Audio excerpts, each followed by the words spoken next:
Hello student, welcome to ज्ञान अभियान। आज की इस क्लास में हम पढ़ने वाले कक्षा 7वीं के विज्ञान की पुस्तक अध्याय 2 प्राणियों में पोषण। अपने पिछले वीडियो में अपनी पिछली क्लास में पढ़ा था कि पादपों यानी पेड़ पौधों में पोषण किस प्रकार से होता है, और आज हम पढ़ेंगे प्राणियों में यानी कि हम मनुष्यों में पोषण किस प्रकार से होता है। तो आइए शुरू करते हैं पढ़ना। प्राणियों में पोषण। आपने अध्याय 1 में पढ़ा कि पादप यानी के पौधे अपना भोजन प्रकाश संश्लेषण द्वारा स्वयं बना सकते हैं, परंतु प्राणी जंतु ऐसा नहीं कर सकते। प्राणी अपना भोजन प्रत्यक्ष अथवा परोक्ष रूप से पौधों से प्राप्त करते हैं। कुछ प्राणी सीधे ही पौधों का भक्षण करते हैं, जबकि कई अन्य उन जंतुओं को अपना आहार बनाते हैं जो पौधे खाते हैं। कुछ जंतु पौधे एवं जंतु दोनों को खाते हैं। याद रखें कि मानव सहित सभी जीवों को वृद्धि, शरीर को स्वस्थ एवं गतिशील बनाए रखने के लिए खाद्य पदार्थों की आवश्यकता होती है। जो कि सभी सजीव हैं उनके भोजन की जरूरत होती है, और भोजन के लिए वो पौधों के ऊपर निर्भर होते हैं।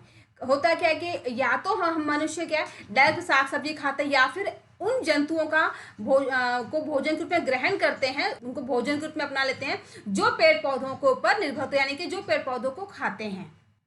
प्राणियों के पोषण में पोषक तत्वों की आवश्यकता आहार के अंतर्गत भोजन ग्रहण करने की विधि और शरीर में उसके उपयोग की विधि सन्निहित यानी कि सम्मिलित है।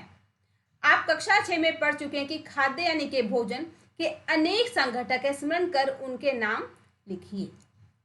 कार्बोहाइड्रेट जैसे कुछ संघटक जटिल पदार्थ हैं। अनेक जंतु इन जटिल पदार्थों का उपयोग सीधे इसी रूप में नहीं कर सकते, अतः उन्हें सरल पदार्थों में बदलना आवश्यक है, जैसा निम्न आरेख द्वारा दिखाया गया है। जटिल खाद्य पदार्थों का सरल पदार्थों में, यहाँ पे ये दिखाया गया कि जटिल पदार्थ हैं ये, और उनको जो सरल पदार्थों में बदल देते हैं। परिवर्तित होना या टूटना विखंडन कहलाता है, तथा इस प्रक्रम को पाचन कहते हैं। पाचन किसे कहते हैं? जब जो जटिल जटिल जो पदार्थ है जब उनको सरल कर देते हैं, तो सरल कैसे करते हैं? उनको जब वो टूट जाते हैं आपस में, उनको तोड़ा जाता है ना, उनको जो उनका विखंडन हो जाता है, तो इस प्रक्रम के सरल हो जाता है, आसानी से हजम हो जाता है, और इस प्रक्रम को हम पाचन कहते हैं। खाद्य अंतर्ग्रहण की विभिन्न विधियां। भोजन के अंतर्ग्रहण की विधि विभिन्न जीवों में भिन्न भिन्न होती है। मधुमक्खी एवं मरमर पक्षी हार्मिंग बर्ड पौधों का मकरंद चूसते हैं। मानव एवं कुछ अन्य जंतुओं में शिशु मां का दूध पीते हैं। अजगर जैसे सर्प वंश के प्राणी अपने शिकार को समूचा ही निगल जाते हैं। कुछ जलीय प्राणी अपने आसपास पानी में तैरते हुए खाद्य कणों को छानकर उनका भक्षण करते हैं। वे सभी के भोजन ग्रहण करने का जो तरीका है वो अलग अलग होता है। जैसे कि मक्खी है, मधुमक्खी, वो लोग क्या करते हैं? पौधों से रस चूसते हैं। वो लोग चूसते हैं, अपना भोजन कैसे करते हैं? रस को चूसते हैं। जो जंतु होते हैं, जो जीव छोटे बच्चे होते हैं, वो लोग माँ का दूध पीते हैं। अजगर है, सांप वगैरह क्या करते हैं? जो उनका भोजन है, जो शिकारी है, जो उनका शिकार है, जिन्होंने छोटे से जीव को उन्होंने पकड़ा, उसको समूचा ही निगल जाता है। अजगर जो है जिस भी जीव को पकड़ता है उसको पूरा निगल जाता है। पानी में रहने वाले जीव क्या करते हैं? जो पानी में छोटे जीव मछलियां वगैरह या फिर जो और छोटे छोटे जीव तैरते हैं उनको ही पकड़ के वो लोग खा जाते हैं। तो सभी के अपने भोजन ग्रहण करने का तरीका अलग अलग होता है। क्रियाकलाप 2.1 सारणी 2.1 में दिए गए जंतुओं के भोजन के प्रकार एवं पोषण प्राप्त करने की विधि कौन सी है? अपने यहाँ पे जो विधि दी गई है कि अंतर्ग्रहण की विभिन्न विधियां, यहाँ पे जंतु का नाम, आहार का प्रकार, और यहाँ पर आहार की विधि, ये सबके नाम दिए हुए हैं। घोंघा, चींटी, चील, मरमर पक्षी, जू, मच्छर, तितली, मक्खी के लोग क्या आहार खाते हैं, क्या खाते हैं और वो किस प्रकार से खाते हैं, वो आपको यहाँ पे इस तालिका में बनाना है। आहार की विधि क्या? छीलना, चबाना, काटना, वेदन, पकड़ना तथा निगलना, पंजी, चूषण इत्यादि। कि जो सारे जीवों के नाम लिखे हैं, लोग अपना भोजन किस प्रकार, इनका भोजन क्या है, कैसे करते हैं, और उसका तरीका क्या है, वो यहाँ पर लिखना है। प्रेक्षण सारणी 2.1 में लिखिए। आप देखेंगे कि सारणी के नीचे लिखी गई खाद्य अंतर्ग्रहण की विधियां उन विधियों का विवरण लिखने में सहायक है जिनसे जंतु भोजन का अंतर्ग्रहण करते हैं। मानव में पाचन के मानव शरीर के अंदर पाचन जो किस प्रकार से होता है भोजन का। हम अपने मुख द्वारा भोजन का अंतर्ग्रहण करते हैं, इसे पचाते हैं, फिर उसका उपयोग करते हैं। आहार का बिना पचा हुआ भाग मल के रूप में निष्कासित किया जाता है। क्या आपने कभी यह जानने का प्रयास किया है कि शरीर के अंदर भोजन का क्या होता है? भोजन एक सतत नली से गुजरता है जो मुख गुहिका से आरंभ होकर गुदा तक जाती इस नली को विभिन्न भागों में बांट सकते हैं। मुख गुहिका, ग्रास नली या ग्रसिका, अमाशय, क्षुद्रांश यानी कि छोटी आंत, वृदांत यानी कि बड़ी आंत जो मलाशय से जुड़ी होती, तथा मलद्वार अथवा गुदा। क्या यह बहुत लंबा मार्ग नहीं है? ये सभी भाग मिलकर आहार नाल पाचन नली का निर्माण करते हैं। कहते कि जो हम खाना खाते हैं उस खाने से जब हमने मुंह में डाला फिर उसको खाने का क्या हुआ, यहाँ पे बताया कि हमने जो भी खाना खाया वो क्या था, हमारे मुंह से जो अंदर जाता है, फिर उसको हम चबाते हैं, हमारे पेट में चला जाता है, और फिर मल के द्वारा जो उसमें अपशिष्ट पदार्थ होता है वो बाहर निकल जाता है। तो ये तरीका जो खाने का जो पूरा प्रोसेस है वो कैसे होता है? मुख गुहिका, फिर गले में जाता है ग्रसिका, अमाशय, छोटी आंत, बड़ी आंत है ना, और फिर मलाशय के द्वारा जो मल के द्वारा बाहर निकल जाता है। एक यहाँ पे अद्भुत सत्य दिया हुआ क्या है, वो स्टारफिश यानी कि तारा मछली कैल्शियम कार्बोनेट के कठोर कवच वाले जंतुओं का आहार करती है। जो स्टारफिश है कैसे करती है, जो बहुत ही कठोर, जिनका जो ऊपर का शारीरिक है, जो शारीरिक उनका आवरण, ऊपर का आवरण है बहुत ही कठोर होता है। कवच खोलने के बाद यह अपने मुख से अपना अमाशय बाहर निकालती तथा जंतु के कोमल भाग को खाती। अमाशय वापस शरीर में चला जाता, आहार धीरे धीरे पचता है। ये स्टारफिश का अमाशय जो बाहर निकलता है फिर जंतु को पकड़ती है और फिर इसका अमाशय वापस बंद हो जाता है, और ये धीरे धीरे जो अपने भोजन को, शिकार को जिसने पकड़ा है वो धीरे धीरे अपने आप हजम कर लेती है। ये है स्टारफिश, क्योंकि स्टार के जैसी बनी होती है। भोजन विभिन्न भागों से गुजरता है, उसके विभिन्न घटकों का पाचन भी क्रमिक रूप से हो जाता है। अमाशय की आंतरिक भित्ति, क्षुद्रांग तथा आहार नाल से संबंध विभिन्न ग्रंथियां जैसे कि लाला ग्रंथि, यकृत, अग्नाशय, पाचक रस स्रावित करती है। पाचक रस जटिल पदार्थों को उनके सरल रूप में बदल देते हैं। आहार नाल एवं समृद्ध ग्रंथियां मिलकर पाचन तंत्र का निर्माण करते हैं। ये क्या है, ये मानव पाचन तंत्र यहाँ पर बना हुआ है।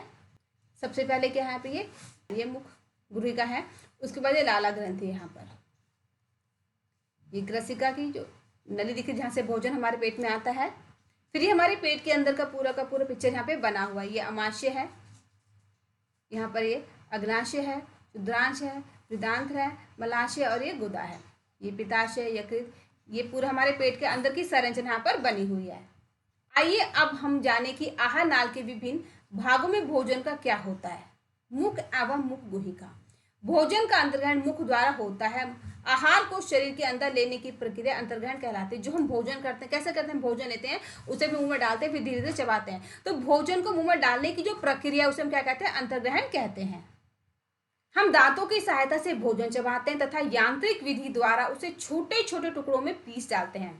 प्रत्येक दांत मसूड़ों के बीच अलग अलग ग्रंथिका सॉकेट में धंसा होता है। हमारे दांतों की आकृति भिन्न भिन्न है तथा उनके कार्य भी भिन्न भिन्न हैं।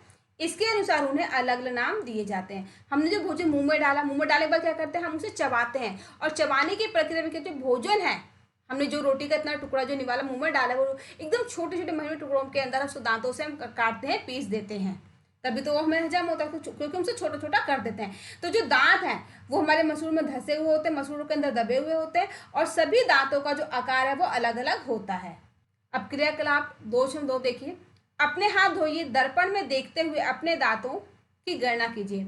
अपनी तर्जनी से दांतों को छूकर महसूस कीजिए आपके मुख में कितने प्रकार के दांत हैं। एक सेब अथवा रोटी का टुकड़ा लेकर इसे काटिए। आप उसे काटने, कर्तन एवं दर्शन के लिए किन दांतों का उपयोग करते हैं? कौन से दांत खाद्य पदार्थों को चीरने, वेदन और फाड़ने के काम आते हैं? उन दांतों को भी पहचानिए जो चबाने एवं पीसने के काम आते हैं। अपने प्रेक्षण सारणी 2.2 में लिखिए। तो जो हमारे दांत है वो, हर दांत का जो आकार है वो अलग अलग होता है, और हर दांत का काम भी अलग अलग होता है। हमें कैसे पता चलेगा? हम जो अपने अच्छे से अपने हाथों को धो के शीशे में अगर मुंह खोल कर देकर अपने दांतों गिने तो हम देखेंगे कि सभी जो दांत है उनका जो आकार है वो अलग अलग है, और सभी दांतों का काम भी अलग अलग है। यह दांतों की व्यवस्था एवं विभिन्न प्रकार के दांत, हमारे मुंह के जो दांत है वो ये इस टाइप के होते हैं। ये जो दांत है ये कृंतक है, फिर रदनक है, अग्रचवर्णक है और चवर्णक है, ये सारे दांत हैं। तो दांत जो काटते हैं वो अलग है, चबाने वाले दांत अलग हैं। हम रोटी खाते तो हम उसे अंदर के दांतों से काटते हैं, लेकिन अगर सेब खाते तो हम उसे बाहर के आगे के दांतों से काटते हैं। तो सभी दांतों का काम जो बिल्कुल अलग अलग होता है। हमारे मुख में लाला ग्रंथि होती है जो लाला रस, लार स्रावित करती है। क्या आप जानते हैं कि लाला रस का भोजन पर क्या प्रभाव होता है, आइए इसका पता लगाएं। अब सारणी 2.2 में दांत के प्रकार एवं उनके कार्य। ये क्या दांतों के प्रकार हैं, कंतन और दर्शन वाले दांत, दांतों के नाम है चीरने फाड़ने वाले दांत, चबाने एवं पीसने वाले दांत। अब दांतों की संख्या की नीचे नीचे के जबड़े में नीचे वाले हिस्से में कितने दांत है, ऊपर वाले हिस्से में कितने दांत है, और उनका टोटल की यहाँ पे योग आपको लिखना है। दूध के दांत तथा स्थायी दांत। दूध के दांत छोटे बच्चों, जब छोटे छोटे बच्चे होते हैं तो 6 महीने 1 साल पर उनके दांत निकलते हैं। वो जो दांत सबसे पहले निकलते हैं, फिर धीरे कुछ समय के बाद टूट जाते हैं, 2-4 साल में होकर दूध के दांत। और उन दांतों के टूटने के बाद जो दांत निकलते हैं, जो कि हमारे मुंह के अंदर स्थायी रहते हैं, जो कि हमारे मरने तक हमारे मुंह में रहते हैं, वो ऐसे दांत जो लंबे समय रहते हैं। और दूध के दांत जो पैदा होने के बाद के कुछ महीनों के बाद निकलते हैं। तो उन दांतों में परिवर्तन देखते हैं क्या बदलाव है। क्या आपको याद है कि कुछ वर्ष पूर्व आपके दांत गिरने लगे थे? हमारे दांतों का प्रथम सेट शैशव काल में निकलता है तथा लगभग 8 वर्ष की आयु तक ये सभी दांत गिर जाते हैं। इन्हें दूध के दांत कहते हैं। इन दांतों के स्थान पर दूसरे दांत निकलते हैं, इन्हें स्थायी दांत कहते हैं। सामान्य स्वस्थ व्यक्ति के स्थायी दांत पूरे जीवन भर बने रहते हैं, तथापि वृद्धावस्था में वे प्राय गिरने लगते हैं। जब बच्चे का जन्म होता है तो कुछ महीनों बाद दांत निकलते हैं, जो कि 7-8 साल की उम्र तक अपने आप धीरे धीरे अपने आप टूट जाते हैं। और उन दांतों के टूटने के बाद दूसरे दांत निकलते हैं, जो कि मजबूत होते हैं, स्थायी होते हैं और मरने तक हमारे मुंह के अंदर रहते हैं। ये बुढ़ापा आने पर जो कुछ दांत अपने आप टूट भी जाते हैं। अब यहाँ पे फिर से क्रियाकलाप है 2.3। 2 परख नलियां लीजिए, इन्हें ए तथा बी चिन्हित कीजिए। परख नली ए में 1 चम्मच उबले चावल डालिए। 1 चम्मच उबले चावल मुख में लेकर 3 से 5 मिनट तक चबाइए तथा इन्हें दूसरी परख नली बी में लीजिए। दोनों परख नलियों में 3-4 ml जल डालिए। चित्र 2-4। इन दोनों परख नलियों में आयोडीन। 2 परख नली क्या कि एक चावल में जिसमें जो पहले कुछ चावल लेके 2-4 मिनट को चबाना है, चबाने के बाद परख नली में डाल दिया है चबाया हुआ चावल, और इस परख नली में उबला हुआ चावल डालना है, थोड़ा सा पानी डालना है और फिर आयोडीन का उसमें घोल भी डालना है। ये मंड पर लार का प्रभाव दिखा रहे हैं। विलियम की 2-3 बूंदे डालिए, उनका परीक्षण कीजिए। आप परख नली ए तथा बी में क्या अंतर देखते हैं? परख नली के रंग में परिवर्तन क्यों आता है? परिणामों की चर्चा अपने मित्र एवं अध्यापक से कीजिए। लाला रस चावल के मंड को शर्करा में बदल देता है। जीभ एक मांसल पेशी अंग है जो पीछे की और मुख गुहिका के अधर तल से जुड़ी होती है। इसका अग्रभाग स्वतंत्र होता है और किसी भी दिशा में मुड़ सकता है। क्या आपको जीभ या दांतों के बारे में बात है कि मिठाइयाँ और दंतशय सामान्यतः हमारे मुख में जीवाणु पाए जाते हैं, परंतु उनसे हमें कोई हानि नहीं होती। फिर भी खाने के पश्चात यदि हम दांत एवं मुख साफ ना करें तो मुख में अनेक हानिकारक जीवाणु वास करके वृद्धि करने लगते हैं। ये जीवाणु दांतों के बीच फंसे भोजन की शर्करा का विघटन कर अम्ल निमोचित करते हैं। यह जानने के लिए कि अम्ल क्या है, अध्याय 5 देखिए। ये अम्ल धीरे धीरे दांतों को क्षति पहुंचाते हैं, इसे दंतशय कहते हैं। यदि समय रहते इसका उपचार ना किया जाए तो दांतों में असह्य पीड़ा होने लगती है, जो तथा चरम अवस्था में टूटकर गिर जाते हैं। चॉकलेट, ठंडे पेय, चीनी युक्त मिठाइयाँ व अन्य पदार्थ क्षय के लिए मुख्य रूप से उत्तरदायी होते हैं। दंत क्षय की क्रमिक विधियाँ, ये क्या है कि भाई ये हमारे दांत है ना, ये दांत है। जब कुछ हम खाते हैं दांतों की सफाई नहीं करते तो धीरे धीरे यहाँ पे जो अपने आप ये कीड़ा जम जाता है और फिर धीरे धीरे बढ़ता है और फिर क्या होता है, जो दांत का पूरा हिस्सा होता है वो अपने आप ही खत्म हो जाता है। फिर हमें क्या है, जो कीड़ा अंदर तक फैल जाता है और फिर बहुत परेशानी होती है। अंत में क्या होता है, हमें दांत को निकलवाना पड़ता है, डॉक्टर के पास जाना पड़ता है। अतः प्रत्येक व्यक्ति को प्रतिदिन कम से कम 2 बार ब्रश अथवा दातुन करनी चाहिए। कुछ भी खाने के तुरंत बाद कुल्ला करना चाहिए। मुख के अंदर गंदी उंगली अथवा बिना धुली वस्तु नहीं डालनी चाहिए। दांतों की सफाई पे मुंह की सफाई बिल्कुल ध्यान से करना चाहिए। के कार्य ज्ञात है। हम बोलने के लिए जीभ का उपयोग करते हैं। इसके अतिरिक्त यह भोजन में लाल, जीभ पर स्वाद के विभिन्न चाहिए, जो हमारी जीभ है जिस समय स्वाद का पता चलता है, को मिलाने का कार्य करती है तथा निगलने में भी सहायता करती है। जीभ द्वारा ही हमें स्वाद का पता चलता है। जीभ पर स्वाद कलिकाएं होती है जिनकी सहायता से हमें विभिन्न प्रकार के स्वाद का पता चलता है। क्रियाकलाप 2.4 द्वारा हम स्वाद कलिकाओं की स्थिति का पता लगा सकते हैं।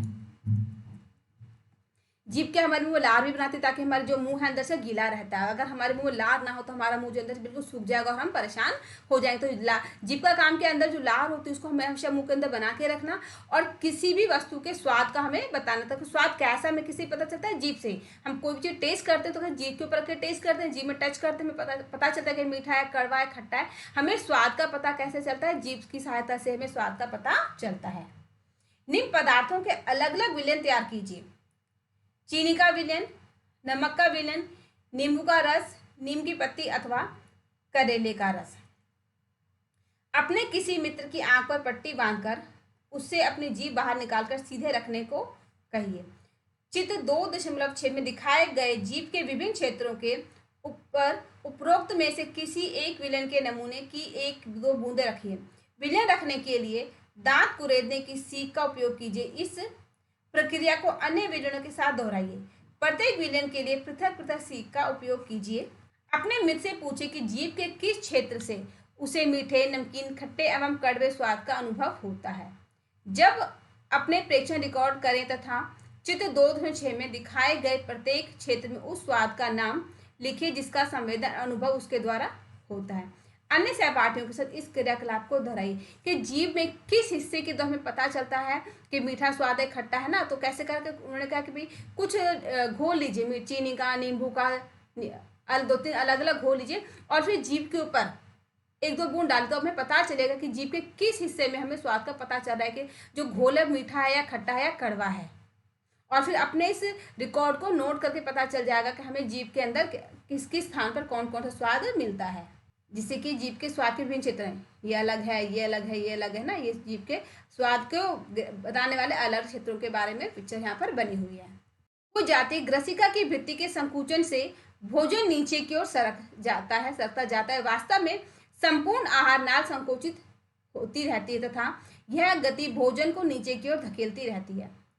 कभी कभी हमारा आमाशय खाए हुए भोजन को स्वीकार नहीं करता, फलस्वरूप वमन द्वारा उसे बाहर निकाल दिया जाता है। ऐसी घटना याद की जब भोजन के बाद आपने वमन किया हो तथा इसके कारण के विषय में सोचिए। अपने अभिभावकों एवं अध्यापक से इस विषय में चर्चा कीजिए। कई बार होता है कि हमने जो भोजन खाया वो हमारे अंदर हजम नहीं, हमारे पेट में नहीं जाता और हमें जो वॉमिट हो जाता है। अक्सर ऐसा होता है कि भोजन जो हमें हजम नहीं हुआ, हम उसे हजम नहीं कर पाए, पाचन नहीं होने के कारण जो वॉमिट हमें करना पड़ता है। ये ग्रसिका में भोजन की गति, ये भोजन जो मुंह से आता है फिर ग्रसिका नली से होते हुए अंदर जाता है, फिर धीरे धीरे आमाशय के अंदर चला जाता है। इस नलिका के बारे में है कि निगला हुआ ग्रास भोजन जो है ग्रसिका में जाता है, गले में वक्ष होते हुए आमाशय में जाता है, जैसे कि पिक्चर में यहाँ पर दिखा है।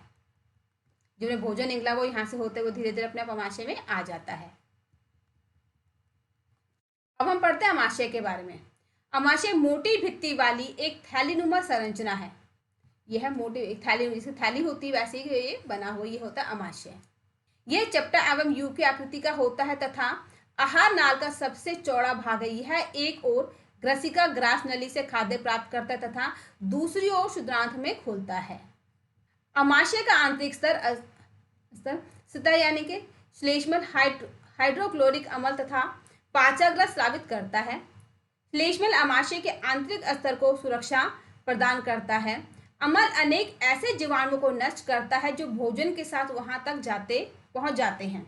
साथ ही यह माध्यम को अम्लीय बनाता है जिससे पाचक रसों को क्रिया करने में सहायता मिलती है। पाचक रस जठरस प्रोटीन को सरल पदार्थों में विघटित कर देता है। अब हम पढ़ेंगे क्षुद्रांश।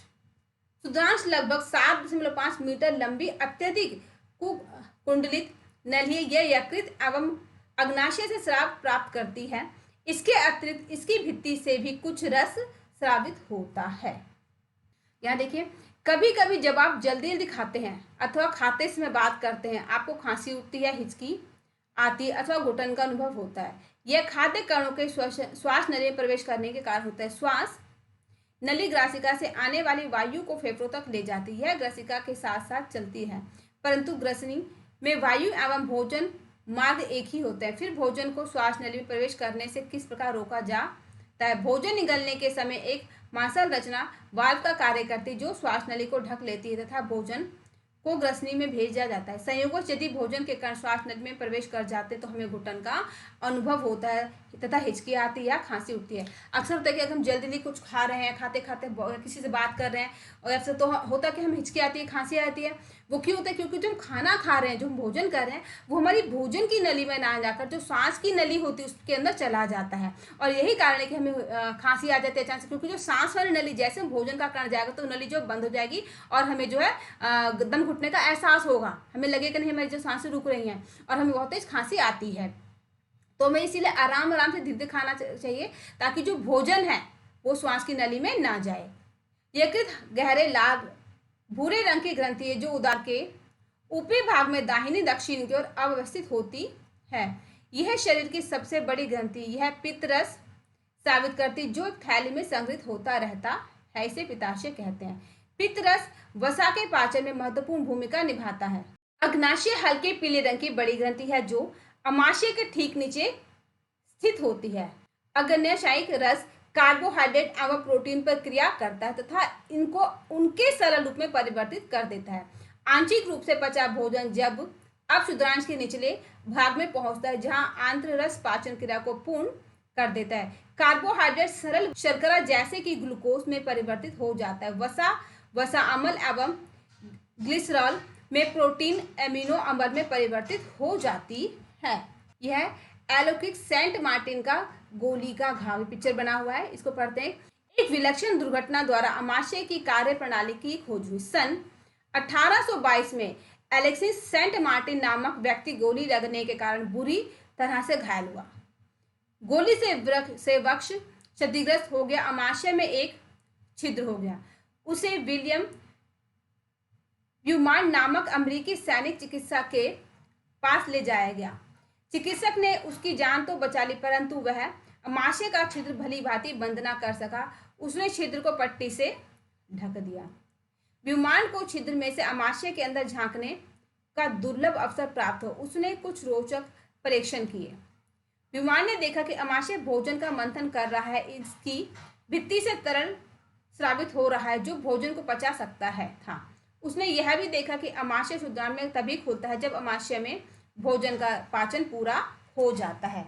अमाशय का काम क्या है, हमें कैसे पता चला कि जब इसको गोली लगी, सेंट मार्टिन को हॉस्पिटल लेके जाया गया, तो जो डॉक्टर था उसने उसको इलाज की बचाया, लेकिन जिसको अमाशय में छेद हो गया था गोली लगने के कारण, उसको उसने बंद नहीं किया और उसको पट्टी से ढक दिया। बाद में उसने देखा कि उस अमाशय के अंदर एक लिक्विड से पदार्थ जो निकल रहा है, और उस लिक्विड पदार्थ के साथ जो है भोजन जो है अमाशय जो है भोजन का मंथन कर रहा है और उस लिक्विड की सहायता से भोजन को जो है पचा सकता है। अब हम पढ़ते हैं शुद्रांश में अवशोषण। पचा हुआ भोजन अवशोषित होकर शुद्रांश की भित्ति में स्थित रुधिर वाहिकाओं में चला जाता है। इस प्रक्रम को अवशोषण कहते हैं। शुद्रांश की आंतरिक भित्ति पर अंगुली के समान उभरी हुई संरचनाएं होती हैं, जिन्हें दीर्घ रोम अथवा रणसाकुर कहते हैं। क्या आप अनुमान लगा सकते हैं कि दीर्घ रोम की आंत्र में क्या भूमिका है? दीर्घ रोम पचे हुए भोजन के अवशोषण हेतु तल क्षेत्र बढ़ा देते हैं। प्रत्येक दीर्घ रोम में सूक्ष्म रुधिर वाहिकाओं का जाल फैला रहता है। दीर्घ रोम की सतह से पचे हुए भोजन का अवशोषण होता है तथा यह रुधिर वाहिकाओं में चला जाता है। अवशोषित पदार्थों का स्थानांतरण रुधिर वाहिकाओं द्वारा शरीर के विभिन्न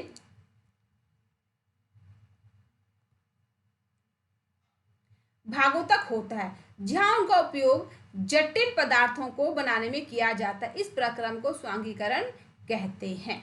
कोशिकाओं में उपस्थित ग्लूकोज का विघटन ऑक्सीजन की सहायता से कार्बन डाइऑक्साइड एवं जल में हो जाता है, ऊर्जा मुक्त होती है। भोजन का वह भाग जिसका पाचन नहीं हो पाता अथवा अवशोषण नहीं होता, वृदांत में भेज दिया जाता है। अब हम पढ़ते हैं वृदांत। वृदांत शुद्रांश की अपेक्षा चौड़ी एवं छोटी होती है। यह लगभग 1 से 5 मीटर लंबी होती है। इसका मुख्य कार्य जल एवं कुछ लवणों का अवशोषण करना है। बचा हुआ अपचित पदार्थ मलाशय में चला जाता है तथा अर्ध ठोस मल के रूप में रहता है। समय समय पर गुदा द्वारा मल बाहर निकाल दिया जाता है, इसे निष्कासन कहते हैं। जब हमने भोजन को मुंह में डाला, फिर हमारे अमाशय से होते हुए हमारे पेट में गया, उसकी पूरी प्रक्रिया हुई, तो शुद्रांश के अंदर जो भोजन जाता है, उस भोजन से जो हमारे शरीर में ब्लड बनता है, जो खून बनता है, वो फिर जो रुधिर वाहिका उनके द्वारा उनमें घूमते हुए हमारे पूरे शरीर के अंदर चला जाता है। और जो है शुद्रांश की भित्ति में जो खून है, जो ब्लड है, वो वाहिकाओं में जाता है और इस प्रक्रम को हम अवशोषण कहते हैं। ऐसा भोजन जो कि हजम नहीं हुआ, जो कि अपचत रह जाता है, जो पचा नहीं है, वो वृद्धांत में चला जाता है। और जो वृद्धांत है वो शुद्धांश की अपेक्षा बहुत थोड़ी चौड़ाई से कम होती, छोटा होता है। और जो बचा ऐसा भोजन जो कि पचा नहीं, जो कि अपशिष्ट रह जाता है, वो जो है गुदा के द्वारा निष्कासित निकाल देते हैं, यानी कि हम मल के रूप में से बाहर निकाल देते हैं। और मल के रूप में अपचे हुए भोजन को, अपशिष्ट पदार्थ को जो हमारे शरीर से निकलता है मल के रूप में, उसे हम उस प्रक्रिया को हम क्या कहते हैं, निष्कासन उसको कहते हैं। घास खाने वाले जंतुओं में पाचन। क्या आपने गाय भैंस घास खाने वाले शाकाहारी अन्य जंतुओं को देखा है? वे उस समय में भी लगातार जुगाली करते रहते हैं जब वे खा नहीं रहे हों। वास्तव में वे पहले घास को जल्दी जल्दी निगलकर अमाशय के एक भाग में भंडारित कर लेते हैं। यह भाग रुमेन प्रथम अमाशय कहलाता है। रूमिनेंट में अमाशय 4 भागों में बटा होता है। रुमेन में भोजन का आंशिक पाचन होता है जिसे जुगाल कंड कहते हैं, परंतु बाद में जंतु इसको छोटे छोटे पिंडकों के रूप में पुनः मुख में लाता है तथा जिसे वह चबाता रहता है। इस प्रक्रिया को रोम मंथन कहते हैं। कि जो जीव जंतु होते हैं जब उन्हें खाने के लिए घास वगैरह दी जाती है, वो क्या करते हैं, जल्दी जल्दी उसको खा लेते हैं और अपने पेट के अंदर जो अमाशय है उसके अंदर उसको स्टोर कर लेते हैं, जमा करके रख लेते हैं। और फिर बाद में धीरे धीरे उस भोजन को, जो घास वगैरह को धीरे धीरे चबाते रहते हैं। यही कारण है कि जब उनके पास भोजन नहीं, जब वो बैठे होते हैं, आराम से खड़े होते हैं कहीं पे भी, तो भी धीरे धीरे उनका जो मुंह है चलता रहता है, जुगाली वो लोग करते रहते हैं। क्यों करते हैं? क्योंकि जो भोजन के पेट में अमाशय में जमा है उस भोजन को धीरे धीरे वो लोग चबाते रहते हैं। और इस प्रक्रम को क्या होता है, रोमंथन कहते हैं। ये किसी रोमंथी का अमाशय पिक्चर पूरा बना हुआ, ये गाय है जो जिसमें घास खा उसको अमाशय में जाके जमा हो गया है यहाँ पर, और बाद में उसको जुगाली कर देती है। तो ये जो यहाँ जिस नली के द्वारा भोजन उसके अंदर जाता है वो कहलाते हैं ग्रसिका। ये इसका रोमेन है, ये शुद्रांश है, अमाशय, अंधनालो, वृतांत, ये सारे हैं। जो भोजन का अपशिष्ट पदार्थ होता है वो गोबर के रूप में बाहर निकाल दिया जाता है, निष्कासित कर दिया जाता है। अब हम यहाँ पढ़ते हैं दस्त के बारे में, जिसे हम लूज मोशन के नाम से जानते हैं। कभी कभी आपको जल रूपी पतले मल के बार बार निष्कासन की आवश्यकता होती, इस स्थिति को दस्त कहते हैं। यह संक्रमण खाद्य विषाक्तता अथवा अपच के कारण होता है। भारत में विशेषकर बच्चों में यह अति सामान्य स्थिति है। चरमावस्था में घातक भी हो सकती है। इसका मुख्य कारण शरीर जल एवं लवण की अत्यधिक क्षति होना है। इसे सहजता से नहीं टालना चाहिए। चिकित्सा के पास जाने से पूर्व ही रोगी को उबालकर ठंडा किए हुए जल में एक चुटकी नमक एवं चीनी घोल कर पिलाना चाहिए। इसे जीवन रक्षक घोल अथवा ORS कहते हैं। आपने अक्सर देखा होगा कभी कभी घर में जो है कुछ ऐसा खाना खा लेने के कारण जो कि खराब हो चुका हो, या फिर जो लंबे टाइम से खुला रखा हो, खा लेने के कारण जो है वो हमें नुकसान कर जाता है और हमें जो दस्त की स्थिति बार बार हो जाती है और हमें बार बार वॉशरूम जाना पड़ता है। तो इसमें कि जब हमारे शरीर में पानी की, लवण की जो कमी हो जाती है, तो इस कमी को पूरा करने के लिए डॉक्टर के पास जाएंगे, इलाज होगा तो उसमें समय लग जाता है। लेकिन उससे पहले हमें क्या करना है, घर में पानी को जल्दी से उबाल के ठंडा करके उसमें एक चुटकी नमक, 1 गिलास पानी के अंदर और 1 चम्मच चीनी डाल के उसको अच्छे से घोल के रोगी व्यक्ति को बार बार पिलाना चाहिए, क्योंकि इससे जो हमारे शरीर में पानी की, लवण की जो कमी हुई है वो पूरी हो जाती है। इसीलिए इस घोल को जीवन रक्षक घोल या फिर ORS भी कहते हैं। और इस ORS घोल को तो आपको जरूरी नहीं कि आपको दस्त हो तभी आप नॉर्मली भी आप दिन में एक बार पी सकते हैं। इससे क्या हमारे शरीर के अंदर पानी की कमी हमेशा बनी रहती है। पानी की जो कमी है वो कभी भी नहीं रहती। हमारे शरीर के अंदर पानी और लवण की जो मात्रा है वो बनी हुई रहती है।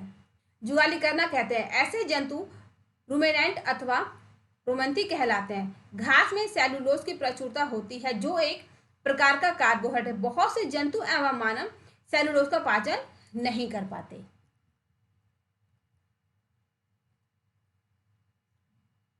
रूमिनेंट्स में शुद्रांत एवं वृतांत के बीच एक थैलीनुमा बड़ी संरचना है जिसे अंधनाल कहते हैं। भोजन के सेलुलोज का पाचन यहाँ पर कुछ जीवाणुओं द्वारा किया जाता है जो मनुष्य के आहार नाल में अनुपस्थित होते हैं। अब तक आपने उन जंतु के विषय में पढ़ा जिनमें पाचन तंत्र पाया जाता है, परंतु ऐसे बहुत से सूक्ष्म प्राणी हैं जिनमें ना तो मुख होता है ना ही पाचन तंत्र। फिर वे किस प्रकार भोजन का अंतर्ग्रहण करते हैं, उनका पाचन करते हैं। खंड 2.4 में आप भोजन ग्रहण करने की एक अन्य रोचक विधि का अध्ययन करेंगे। अमीबा में संभरण एवं पाचन। अमीबा जलाशयों में पाया जाने वाला एक कोशिक जीव है। अमीबा की कोशिका में एक कोशिका झिल्ली होती है। एक गोल सघन केंद्रक एवं कोशिका द्रव में बुलबुले के समान अनेक धानियां होती हैं। अमीबा निरंतर अपनी आकृति एवं स्थिति बदलता रहता है। यह एक अथवा अधिक उंगली के समान प्रवर्धक निकालता रहता है जिन्हें पदाव अर्थात कृत्रिम पांव कहते हैं। इन्हें गति देने एवं भोजन पकड़ने में सहायता करते हैं। जब इसे भोजन का आभास होता है तो यह खाद्य कण के चारों ओर पादा विकसित करके उसे निगल लेता है। खाद्य पदार्थ उसकी खाद्य धानी में फंस जाते हैं। ये अमीबा का जो पिक्चर यहाँ पर बना हुआ है, ये इसका केंद्रक है जो अंदर ब्राउन सा डॉट दिख रहा है, ये पादाप है। खाद्य गणिका, अंतर्धान, खाद्य धानियां और बहिक्षेपित अपशिष्ट। जब अमीबा को एहसास होता है, उसे लगता है कि अब से भोजन की आवश्यकता है, तो वो क्या करता है कि अपने अंदर से कुछ पादाप निकालता है, नहीं कृत्रिम पाँव तरह के निकालता है। और ये जो कृत्रिम पाँव निकालता है क्या करता है, उसके आसपास जो खाने का जो भोजन के कण होते हैं उनको खींच लेता है अपनी तरफ और उनको फिर निगल जाता है। तो उसके पास मुंह नहीं है, पाचन तंत्र नहीं, फिर भी अमीबा जो अपना भोजन ग्रहण करता है। खाद्य धानी में ही पाचक रस स्रावित होते हैं। ये खाद्य पदार्थ पर क्रिया करके उन्हें सरल पदार्थों में बदल देते हैं। पचा हुआ खाद्य धीरे धीरे अवशोषित हो जाता है। अवशोषित पदार्थ अमीबा की वृद्धि, रखरखाव एवं गुणन के लिए उपयोग किए जाते हैं। बिना पचा अपशिष्ट खाद्य धानी द्वारा बाहर निकाल दिया जाता है। जब अमीबा के जो कृत्रिम पाँव जो बाहर उसने निकाले और फिर जो भोजन कण थे, खाद्य कण थे, उनको अपनी तरफ खींचा और उनको धीरे धीरे निकल गया, तो उससे क्या अमीबा जो बढ़ता रहता है उसका रखरखाव होता है और जो ऐसा पदार्थ जो कि बचा हुआ है, जो कि पचा नहीं है, अपशिष्ट है, वो धीरे धीरे बाहर निकाल दिया जाता है। भोजन के पाचन का आधारभूत प्रक्रम सभी प्राणियों में समान है, जिसमें खाद्य पदार्थ सरल पदार्थों में परिवर्तित किए जाते हैं एवं ऊर्जा मुक्त होती है। अगले अध्याय में आप आंत्र द्वारा अवशोषित खाद्य पदार्थों का शरीर के अन्य भागों में स्थानांतरण के विषय में पढ़ेंगे। अब इस अध्याय के अंदर हमने जो प्रमुख शब्द देखे उनको एक बार देखते हैं। अवशोषण, एमिनोमल, स्वांगीकरण, पित्रस, मुख गुहिका, रदनक, सेलुलोस, पाचन तंत्र। निष्कासन, वसामल, खाद्यधानी, पित्ताशय, कृंतक, अंतर्ग्रहण, यकृत, चवर्णक, ग्रसिका, अग्न्याशय, अग्रचवर्णक, पादाप, रुमेन, रुमिनेंट यानी कि रोमांथी, लाला ग्रंथि और दीर्घ रोम। अब इस अध्याय में हम जो खास बातें जानी उनको एक बार फिर से देख लेते हैं। जंतु पोषण में पोषण आवश्यकताएं, भोजन अंतर्ग्रहण की विधियां एवं शरीर में इनका उपयोग सम्मिलित है। आहार नाल अथवा स्रावी ग्रंथें संयुक्त रूप से मानव के पाचन तंत्र का निर्माण करती हैं। इनमें मुख गुहिका, ग्रसिका, अमाशय, शुद्रांश, वृद्धांत्र जो मलाशय में समाप्त होती हैं तथा गुदा सम्मिलित है। पाचक रस स्रावित करने वाली मुख्य ग्रंथियां लाला ग्रंथि, यकृत एवं अग्न्याशय। अमाशय की वृत्ति एवं शुद्रांश की वृत्ति भी पाचक रस स्रावित करती है। सभी जीवों को भोजन ग्रहण करने की विधियां भी भिन्न भिन्न है, यानी कि जो सभी जीव उनको जो भोजन ग्रहण करने का तरीका सभी का अलग अलग है। पोषक एक जटिल प्रक्रम जिसमें अंतर्ग्रहण, पाचन, अवशोषण, स्वांगीकरण एवं निष्कासन शामिल है। मंड जैसे कार्बोहाइड्रेट पाचन मुख्य में ही आरंभ हो जाते हैं। प्रोटीन का पाचन अमाशय में आरंभ होता है। यकृत द्वारा स्रावित पित्त अग्न्याशय से अग्नाशयिक स्राव एवं शुद्रांश भित्ति द्वारा स्रावित पाचक रस की क्रिया से भोजन के सभी घटकों का पाचन शुद्रांश में पूरा हो जाता है। जल एवं कुछ लवण वृत्तांत में अवशोषित होते हैं। अवशोषित पदार्थ शरीर के विभिन्न भागों को स्थानांतरित कर दिए जाते हैं। बिना पचे अपशिष्ट जिनका अवशोषण नहीं होता, मल के रूप में गुदा द्वारा शरीर के बाहर निकाल दिए जाते हैं। तो मुझे उम्मीद है कि इस अध्याय में हमने जितनी भी जरूरी बातें पढ़ी जो कि हमारे शरीर से जुड़ी हुई हैं, आप अच्छे से समझ गए होंगे। तो मिलते हैं अपने अगले वीडियो में, तब तक के लिए गुड बाय।